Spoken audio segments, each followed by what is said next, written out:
Mašić preuzima odgovornost. Vjerujem da će biti velika erupcija oduševljenja ako Mašić postigne pogodak.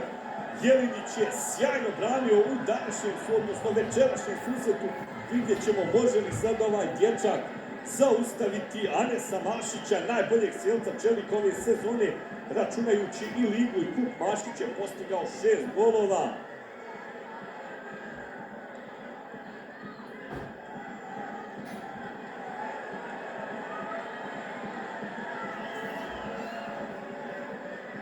Čeka Mašić znak za izvođenje ovog 11-terca.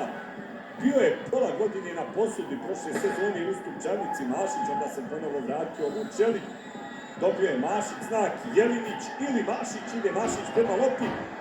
Šutira Mašić, Čelik vodi 1-0 u 94. minuti susreta za veliku erupciju oduševljenja na Bilinom polju. Jedan fenomenalan završetak sjajne polusezone za ekipu Čelika.